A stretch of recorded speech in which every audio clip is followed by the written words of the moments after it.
Buenas noches. Empezamos con Karl Marx, que es el siguiente autor que nos tocaba en el programa.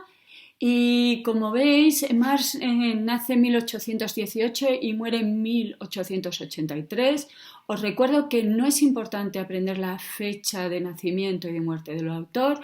Lo que sí es muy importante es que os acordéis que Karl Marx es nuestro primer filósofo contemporáneo.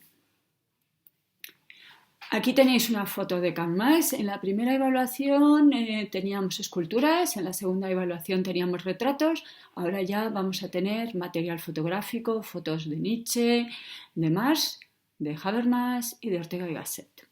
La foto es de 1875, es decir, de la última época de Karl Marx, obviamente, por las barbas lo podíais suponer. Se ve mal.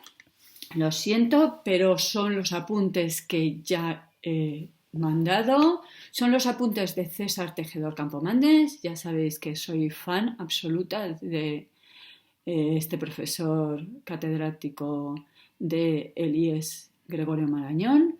Y en el primer parrafito, que intento enfocarlo pero no lo consigo, hace una introducción a la época de Marx. Ya hemos comentado, porque hemos visto el marco histórico-social y poquito de la filosofía, del contexto filosófico de Marx, pero lo intentaremos resolver. Ya sabemos que es la época de las revoluciones. El siglo anterior, finales, en 1789 es la Revolución Francesa y se va a imitar en bastantes ocasiones. Hay la Revolución de 1830, la Revolución de 1848 y la Revolución de 1871. Estoy hablando de Francia. Esas revoluciones tienen su reacción, ya hablamos de la Restauración y estamos hablando también de un autor alemán. Para ser más exactos, es un autor prusiano, lo mismo que vimos en el caso de Marx, en el caso de Kant. Se suele decir que Marx y Kant son filósofos alemanes, pero recuerdo que Alemania es una nación muy joven y no nacerá hasta 1860. Prusia está muy atrasada, no es comparable a Inglaterra y Francia. Y la filosofía alemana, como vimos, es fundamentalmente teórica, cosa que criticará Marx. El socialismo llegará muy tarde, a Prusia llegará 1860. Tenéis aquí una reproducción del famosísimo cuadro de Delacroix, La libertad guiando al pueblo. Se suele considerar que es la Revolución Francesa de 1789. No, es la Revolución de 1830 y es la contribución que hizo Delacroix, su forma de participar en la Revolución. Otra representación menos famosa de la misma Revolución Francesa. Vamos con la vida, la obra y la evolución. De nuevo, lo siento, no se ve muy bien. No, se sigue sin ver bien. Lo tenéis en los apuntes. Os recuerdo que la vida, la obra y la evolución de los autores no es importante. Nunca se os pregunta. Si vemos la vida, la obra y la evolución del autor, es para ayudarnos a entender el pensamiento del autor. Empezamos. Como antes he dicho, Marx es un filósofo prusiano. Nace, más concreto, en Treveris. Su padre es judío. No sería importante, y además su padre es judío, pero se convierte al catolicismo. No sería importante si no fuera porque, como bien sabéis, en Alemania va a triunfar el partido nazi y un argumento para el rechazo del comunismo es que el máximo filósofo comunista es Marx, que es judío. O al revés, ¿no? Rechazamos el comunismo, la excusa es el judaísmo, o rechazamos el judaísmo y nos permite rechazar el comunismo. Judíos y comunistas son los enemigos del nacionalsocialismo. Marx va a estudiar Derecho, pero se va a interesar en la filosofía, sobre todo la filosofía de Hegel. Pertenecerá cuando es joven a la izquierda hegeliana. Luego ya veremos, se acabará separando de la izquierda hegeliana. Su tesis doctoral va a ser de filosofía, la diferencia entre la filosofía de Demócrito y Epicuro. Es un detalle sin importancia, pero lo señalo ¿por qué? Porque veremos que la filosofía de Marx es un materialismo. Obviamente no es el materialismo de Demócrito y Epicuro. Desconocimiento de Marx, pues obviamente no, porque ha hecho una tesis doctoral. Si habéis visto la película, o si la vais a ver, veréis que al principio Marx es periodista. Escribe, miro mi chuleta, para la Gaceta del Rin, porque ese dato no me acordaba. La primera escena de la película os muestra algo que Marx va a denunciar, y es que a los campesinos se les prohíbe recoger las ramas secas que se caen de los árboles. Esto va a ser terrible porque los campesinos se calientan y cocinan gracias a esas ramitas que se van cayendo de los árboles. Si habéis visto la película, sabéis que Marx se traslada a París y en París va a colaborar en los anales franco-alemanes, mi chuletilla, que va a tener solo un primer número. En la película se muestra cómo Marx se va a juntar con personajes históricos muy importantes como Bakunin o Proudhon, es decir, socialistas, anarquistas, con los que al principio simpatizará y posteriormente se peleará. Pero de todos los encuentros, el más importante va a ser con Engels. A partir de ahora sus obras van a estar escritas por Marx y Engels. Tuve el placer, la fortuna, la desgracia de catalogar todas sus obras cuando estuve de bibliotecaria en la Universidad de Derecho, en la Universidad Autónoma. Son 54 volúmenes, es decir, la producción de Marx y Engels es ingente. Escritos, cartas, artículos, muchísima correspondencia, se escribían constantemente. El mito suele decir, es un mito, que el genio era Marx y el que escribía bien era Engels. A lo mejor es mentira y era al revés. Engels, como podéis comprobar en la película, y eso es cierto, algunas otras cosas no son ciertas. Por ejemplo, Engels no se casó, entonces no es cierto, no es su esposa. Pero sí es cierto que Engels no solo va a colaborar intelectualmente con Marx, sino que le va a financiar. Como veis en la película, Marx estaba casado, en la película tiene 2 hijos, tuvo 7 hijos y bebía malamente de sus escritos. También no solo vivió de Engels, también vivió de su mujer, que como aparece en la película, pertenecía a la aristocracia y tenía cierta fortuna. Foto de Engels. Cotilleo para amenizar un poco. Se dice que no solo le mandaba dinero a Marx, sino que fue el que reconoció el hijo fuera del matrimonio que tuvo Marx con la criada. La criada aparece en la película. El hijo que tuvo fuera del matrimonio aprovechando que su mujer se había ido de viaje a los Países Bajos no aparece. A lo mejor es mentira, ya sabéis que para algunos Marx es el diablo y entonces hay que echarle en cara todos los vicios, por ejemplo, relaciones extramatrimoniales. Seguimos y es una pena que no se vea. Vale. Marx, que aparece en la película, se traslada a Bruselas por tener problemas en París, al igual que había tenido problemas en Prusia, y ahí va a escribir La Sagrada Familia. La Sagrada Familia es una crítica a los hegelianos de izquierdas. Como aparece en la película, va a escribir La miseria de la filosofía. Es una respuesta a la filosofía de la miseria de Proudhon. Significa que también se está peleando y separando de los socialistas. A partir de ahora serán utópicos, que obviamente ser socialista utópico es peyorativo, porque Marx y Engels eran socialistas científicos. Escribe la ideología alemana, os lo hago notar porque es la obra que tenéis que leer. Y en esta época, y así acaba la película, escribe el manifiesto comunista que tuvisteis el placer, la fortuna o la tortura de leer el año pasado y a lo mejor ahora lo agradecéis haberlo leído. Seguimos. En 1848 estalla la revolución en Francia, se traslada Marx para participar en ella. También viajará a Alemania intentando que se dé la revolución en Alemania y ahí va a fundar la nueva Gaceta Renana.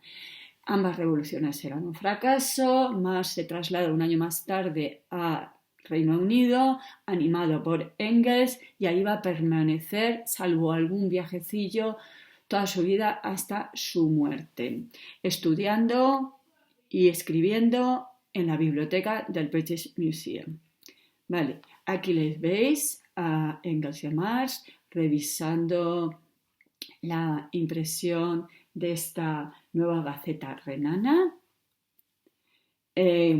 una representación de la Revolución de 1848 y la Reina Victoria, muy longeva ella, un reinado larguísimo y representa el momento del imperio inglés, el colonialismo inglés. Será bajo su reinado que viva Marx. Y de nuevo no lo vemos, ¿vale? En Inglaterra, ¿qué va a escribir Marx? Bueno, pues por ejemplo el 18 Brumario de Luis Bonaparte. En el 18 Brumario de Luis Bonaparte aparece la famosa frase conocida por todo el mundo: de la historia se repite dos veces, la primera como una tragedia y la segunda como una farsa.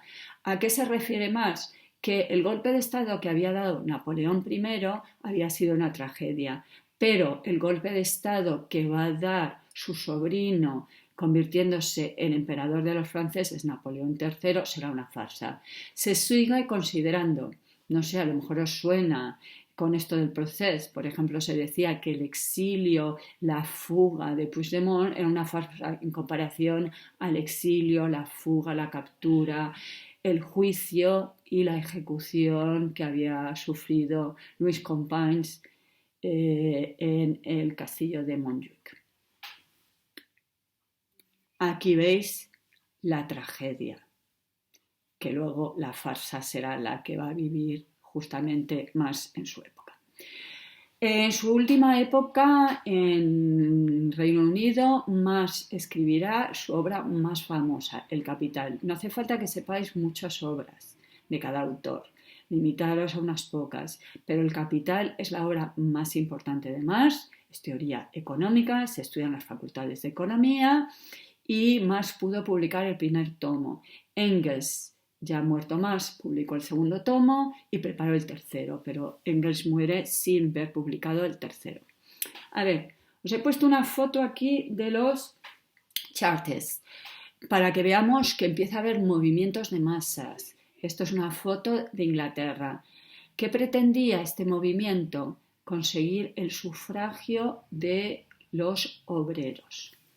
Y aquí tenéis la tumba de Marx. Marx está enterrado en Londres. Eric Hobsbawm, historiador, al inicio de una obra que se titula How to Change the World, explica que Marx está enterrado enfrente de Spencer. De Spencer vimos un poquito el año pasado, es el darwinismo social, teoría que tuvo mucho éxito. Y Hobsbawm dice que en la época el famoso filósofo, el importante, era Spencer. Hoy en día la gente viaja, aunque os pueda parecer raro, a Londres para visitar la tumba de Marx, no la tumba de Spencer. Lo curioso es que cuando fui a ver a Marx, me encontré no solo a Spencer enfrente, sino también está enterrado Hobsbawm, el historiador que le dice que el importante en la época, el famoso, era Marx.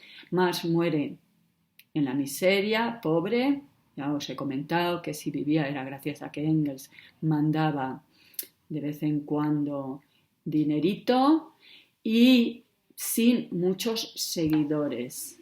Se me está yendo la luz. Vale, perdonad la interrupción. Como decía, Marx muere prácticamente sin seguidores, no es famoso, pero poco tiempo después revolucionará el mundo. Para algunos terriblemente mal, porque la revolución rusa, la revolución china, la revolución de Cuba va a ser un horror, para otros es la gran esperanza de Occidente. Un autorretrato de Claire Bonnet, que es un pintor que muere en París, que nos va a acompañar. Ya sabéis que cada filósofo tiene su pintor y ya veremos por qué he elegido este pintor. Las fuentes. ¿Cuáles son las fuentes de Marx? Son tres. La filosofía hegeliana, por un lado, la política francesa, por el otro, y las teorías económicas de los ingleses.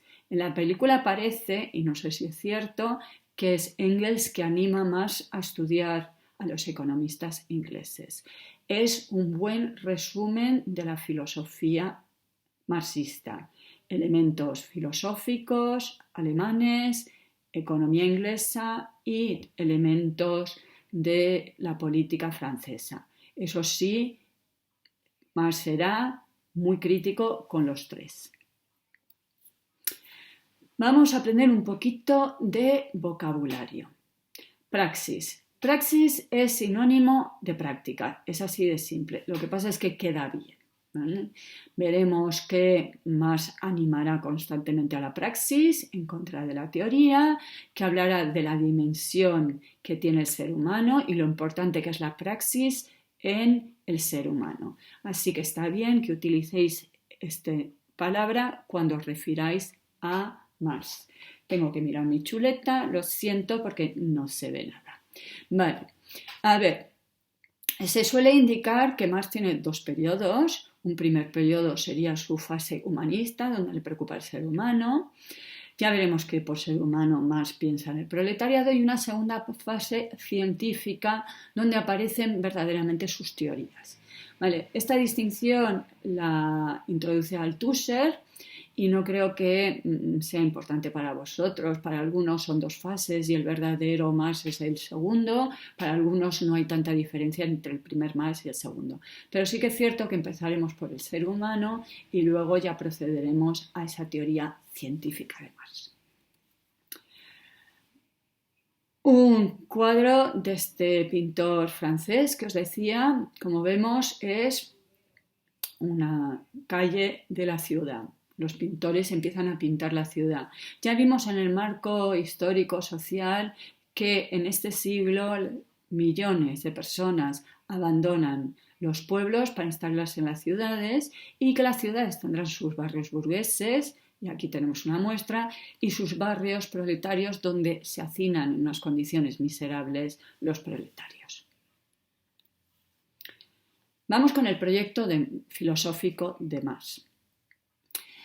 Lo primero de nada, ¿Marx es un filósofo? Sí, quizá, pero también y sobre todo es un economista y el padre de la sociología. Podemos decir que es un economista, que es un sociólogo.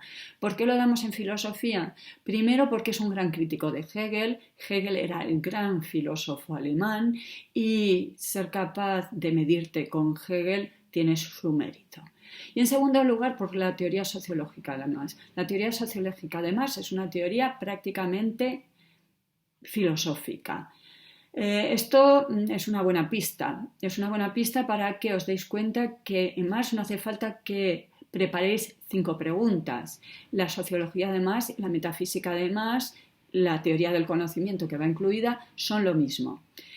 Esto ya lo vimos en el caso de los filósofos medievales.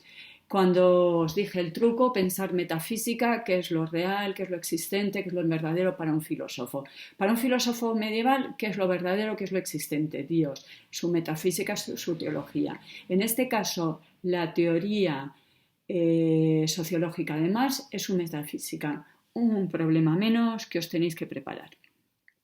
Y terminando, vamos a aprender una famosa cita de Marx. Según Marx, los filósofos no han hecho más que interpretar el mundo. Lo que se debe hacer es transformar el mundo. Marx es un revolucionario, pretende cambiar el mundo. Marx es un filósofo muy preocupado por la política. Es economista, sociólogo, pero también es el padre del comunismo. Hemos hablado del manifiesto comunista. Cómo decirle a los proletarios en poquitas páginas y de forma simple en qué consiste esto del comunismo, ¿no? Es el gran ideólogo del comunismo. Se parece bastante a otro filósofo que hemos visto, con sus diferencias, obviamente, son de épocas distintas, que es Platón. Platón también, para él, era fundamental la política. Obviamente son distintos. Marx es un revolucionario, pretende cambiar participando activamente en la revolución. Platón, obviamente, es muy crítico con su época, igual que Marx, pero no pretende hacer una revolución. Su teoría es una utopía. Ya hemos hablado de la república, ¿no? Que es una ciudad ideal. También aparece posteriormente en las leyes esta teoría de vamos a describir un mundo perfecto, que a nosotros nos puede parecer horripilante, pero en principio para Platón es perfecto. Entonces, Platón y Marx tienen semejanzas, pero obvias diferencias. Vamos a terminar por hoy con un cuadro que es Los acuchilladores del parque. Es de 1875, justo de la misma época de la fotografía de Marx, y mañana seguiremos a partir de este cuadro. Buenas noches.